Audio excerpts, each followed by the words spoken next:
Bienvenidos a un nuevo video de nuestro canal, Relatos del Polo Sur. Hoy vamos a compartir un tema realmente apasionante. Vamos a tener al nieto del alférez Sobral, quien fue el primer argentino en invernar en la Antártida. Y esto es nada más y nada menos que en 1901 a 1903. Buen día, Guillermo.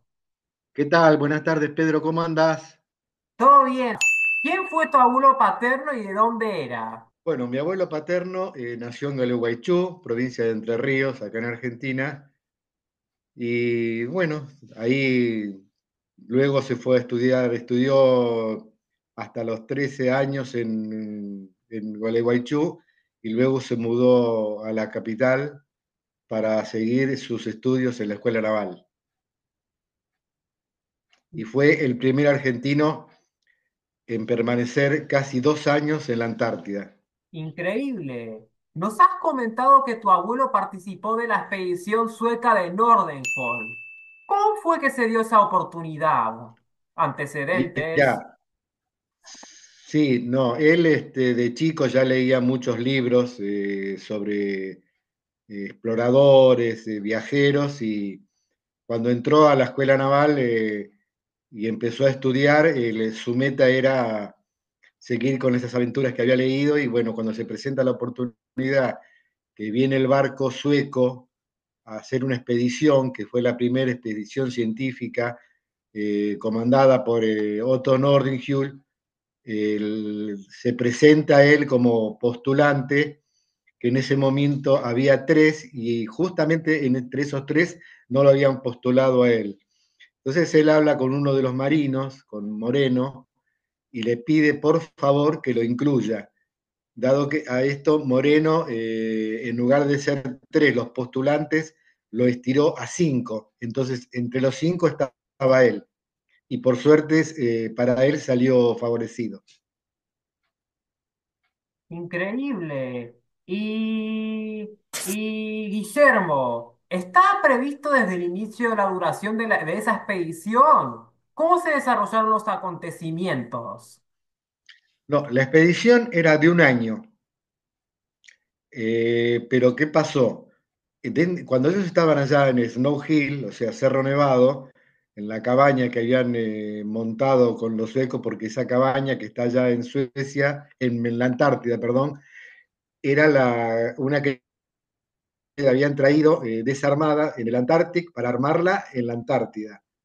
Bueno, la arman todo y están todo el año investigando, buscando fósiles, porque más que nada era todo de investigación, no era de a ver quién llegaba primero ni nada, era puramente investigación.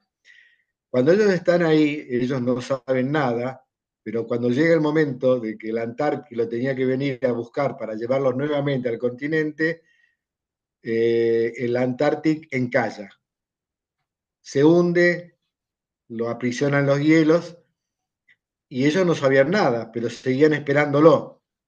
Entonces, ¿qué tuvieron que hacer? Cuando ven que no llegaba en ese momento, empiezan a cazar pingüinos, focas, todo para decir, bueno, si no vienen en este verano, no vienen ya porque en invierno no pueden ir. Y bueno, los sobrevivientes del Antártico logran bajar cierta cantidad de cosas mientras se iba hundiendo y se separan, los que quedaban, unos van a un lado, otros van a otro, y bueno, y así sobreviven. Increíble. Y me imagino lo que habría sido para esos seis hombres en 1901 el saber que iban a enfrentar por primera vez un invierno en la Antártida. Y sí, tenían que enfrentar un invierno con lo que ellos tenían para un año. O sea que tuvieron que empezar a reducir toda la comida. Si tomaban una taza de chocolate, con una libra de chocolate era media libra. Si tomaban café era la mitad. El azúcar la mitad. Todo por la mitad, pero bueno, con la caza de pingüinos y focas pudieron sobrevivir. Increíble. ¿Y tu abuelo sabía sueco? ¿Cómo se comunicaba? No, eso fue un problema para él, porque él no sabía sueco y le costó un poco comunicarse, porque viste que muchas veces pasa que cuando uno no sabe un idioma, a veces los que están hablando alrededor tuyo se ríen y vos no sabés qué es lo que dicen. Podés pensar, ¿se estarán riendo de mí? Y bueno, él empezó había un diccionario sueco y diarios de Suecia y empezó a estudiar, a estudiar, a estudiar hasta que lo pudo lograr y lo aprendió. Y terminó sabiendo 9 idiomas después con el tiempo. Y lograron sobrevivir todos los de la expedición, lograron sobrevivir todos a salvo. Cuando llegó Mirá, el buque, mejor dicho, la corbeta Uruguay. sí, no, solamente murió uno que murió de un paro cardíaco, que era un marinero, pero después todo, fueron rescatados con vida. Fueron rescatados con vida. ¿Y cuándo fue que Julián Irizar mandó a rescatar a los que estuvieron en la expedición de Nordenfall? ¿Cuándo fue que se dio la orden de rescatar a los que estuvieron en los hielos antárticos? Bueno, cuando te imaginas que en aquella época no había ningún tipo de comunicación, o sea que ellos estuvieron un año sin comunicación alguna, y cuando dijeron, bueno, vamos a hacer una cosa, llegamos hasta octubre, si en octubre no vuelven, salimos al rescate. Pero ya estaban preparados desde Francia y desde Inglaterra para ir al rescate.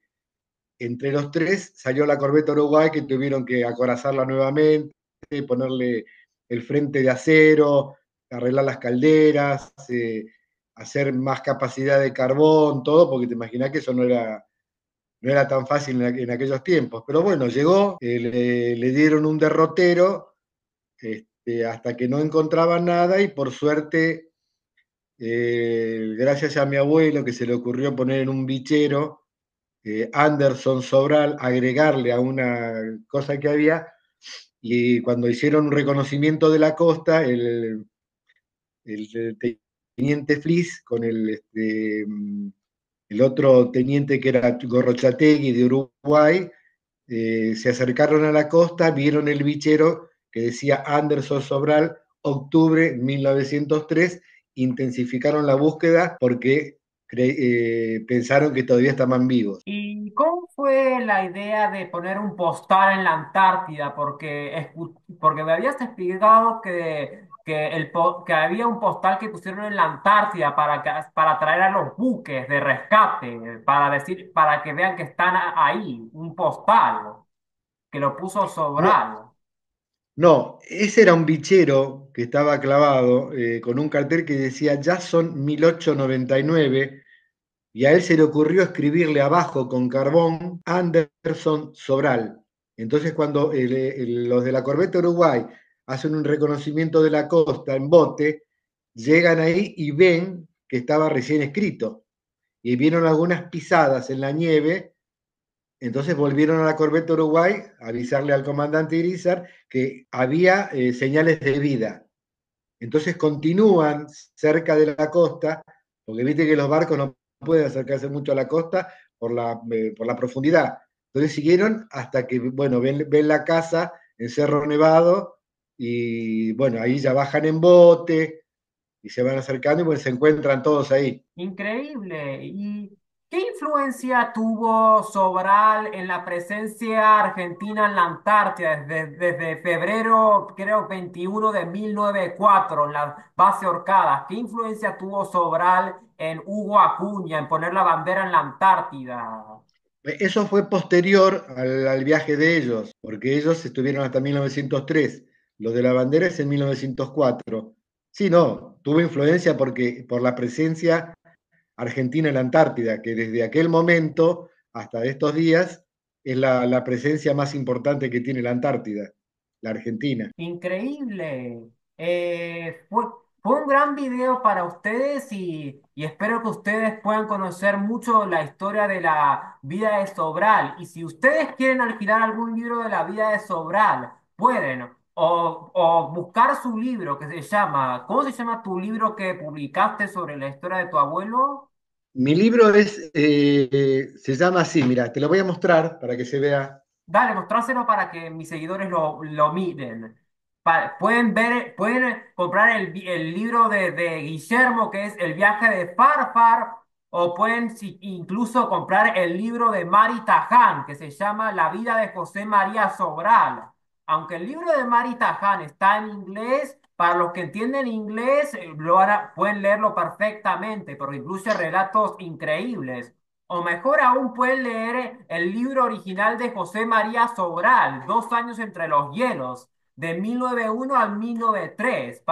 Lo pueden verlo en PDF para leerlo, ya que ese libro cuenta muchas anécdotas de cómo era la comunicación en ese tiempo, cómo fue la operación de rescate que hizo Irizar a la expedición de Nordenholt, cómo fue que gracias a Sobral se pudo establecer una base meteorológica en las Orcadas.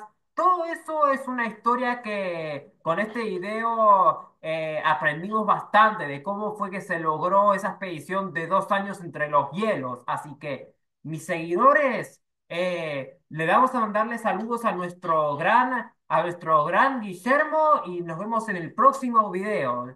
Chao, chao. Bueno, muchas gracias, hasta luego.